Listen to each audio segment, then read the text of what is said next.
और देश की एकता और अखंडता और धर्मनिरपेक्षता को बनाए रखने के लिए सबको एक लक्ष्मण रेखा है, उसका पालन करना चाहिए। उनके लिए अगर विदाई यात्रा है तो उनको तो खुशी मनाना चाहिए, और तो फिर ये चिंता व्यक्त क्यों कर रहे हैं, फिर बयानबाजी क्यों कर रही है बीजेपी।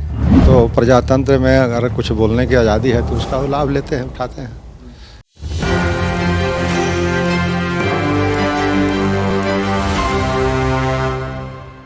नमस्कार, एक न्यूज़ 24 देख रहे हैं आप और मैं हूं आपके साथ अविनाश। इस वक्त जो राजनीतिक गलियारों में जो चर्चा है, जिस तरीके से डॉक्टर प्रोफेसर चंद्रशेखर सिंह ने जो आज बयान दिया है, हमारे साथ बातचीत करने के लिए रामबल्ली सिंह चंद्रवंशी जी हैं। जिस तरीके से आज रामचरितमानस को लेकर प्रोफेसर जो शिक्षा मंत्री ने बयान दिया है, बीजेपी वाले बहुत नाराज़ है और एक यूपी के महंत तो कह रहे हैं कि जिस तरीके से बयान दिया उनका जीभ काट, जो इंसान उस व्यक्ति का जीभ काट के लाएगा उसको हम 10 करोड़ रुपया देंगे। क्या कहेंगे सर? देखिए, इस तरह का टीका टिप्पणी करना मैं उस पर अनुचित नहीं समझता हूँ, और न मैं चंद्रशेखर जी के बयान देखा हूँ और न इस तरह के निंदा करने वाले लोगों की बात देखा हूँ। लेकिन ये सब जो हमारा भारत जो देश है वो धर्मनिरपेक्ष है, हर धर्मों के अपनी अपनी आस्था मानने का है और उस आस्था में किसी को दखल देने की ज़रूरत नहीं है। इसलिए धर्मनिरपेक्षता का जो वसूल है सारे लोगों को पालन करना चाहिए, ताकि देश की एकता और बिहार के शिक्षा मंत्री हैं, लेकिन इस तरीके से जो बोल रहे हैं कि रामचरितमानस जो है नफरत फैलाने वाला ग्रंथ है। ये किसी के व्यक्ति के कहने की बात नहीं है ना।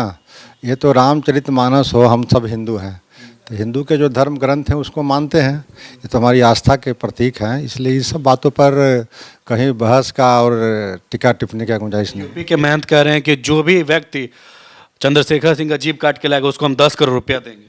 अभी इस तरह के बातों में हम लोग पढ़ने की ज़रूरत नहीं है। हम लोग कोई अच्छी बात कहें तब ये सब गंदी बातों में किनकी भाषा क्या हो रही है, अमर्यादित हो रही है, उस पर हम लोग टीका टिप्पणी करना अनुचित। बीजेपी वाले ये कह रहे हैं कि सर आरजेडी वाले नेताओं का मन बढ़ गया है। कह तो दिया मैंने शुरू में कि इस तरह की जो शब्दों का या संस्थाओं का या आस्थाओं की मर्यादा अगर तोड़ रहे हैं ये या वो, तो दोनों देश के लिए अच्छी बात नहीं है। और देश की एकता और अखंडता और धर्मनिरपेक्षता को बनाए रखने के लिए सबको एक लक्ष्मण रेखा है, उसका पालन करना चाहिए। बीजेपी वाले लगातार ये सवाल उठा रहे हैं कि जिस तरीके से बिहार में जो अभी चल रहा है, तमाम महागठबंधन के सरकार के नीतीश कुमार जो अभी समाधान यात्रा कर रहे हैं, लेकिन समाधान कुछ हो नहीं रहा है, सिर्फ घूम रहे हैं।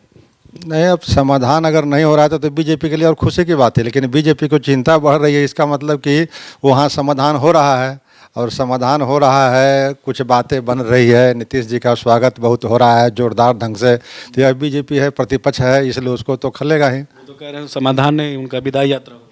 अभी उनका ना कहना है, लेकिन आखिर उनके लिए अगर विदाई यात्रा है तो उनको तो खुशी मनाना चाहिए, और तो फिर ये चिंता व्यक्त क्यों कर रहे हैं, फिर बयानबाजी क्यों कर रही है बीजेपी। क्योंकि अब तो अभी डिप्टी सीएम तेजस्वी यादव भी नीतीश कुमार के साथ घूम रहे हैं। घूम रहे तो अच्छी बात है, सरकार में है ही, साथ हैं ही तो घूम रहे हैं, तो ये कोई अतिशयोक्ति नहीं होनी चाहिए बीजेपी को।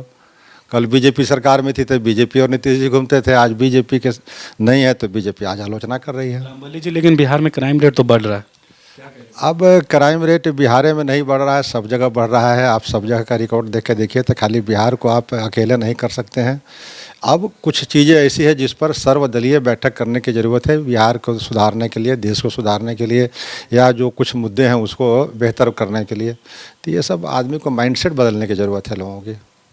और जो बयान अभी जिस तरीके से दिए हैं चंद्रशेखर जी, जो प्रोफेसर बिहार के शिक्षा मंत्री हैं, तो बीजेपी के नेताओं का यह कहना है और वो महंत भी यही कह रहे हैं कि नीतीश कुमार को जल्द से जल्द पे कार्रवाई करने चाहिए, इस्तीफा देना होगा उनको। मैंने तो बयान देखा ही नहीं हूँ, इसलिए उस पर टिप्पणी करना मेरे लिए अनुचित है।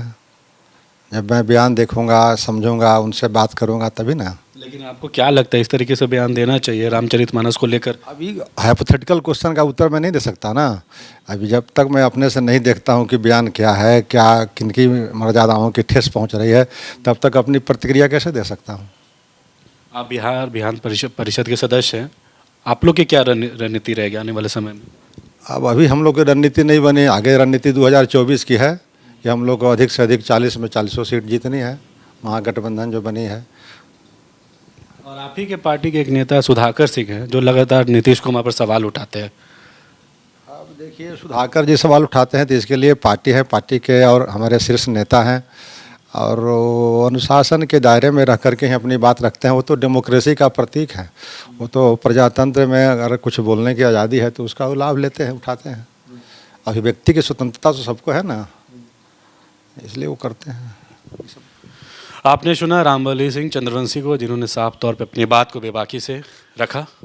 बाकी के तमाम अपडेट के लिए आप हमारे साथ बने रहें। सहयोगी मदन के साथ मैं अविनाश, एक न्यूज़ 24 पटना।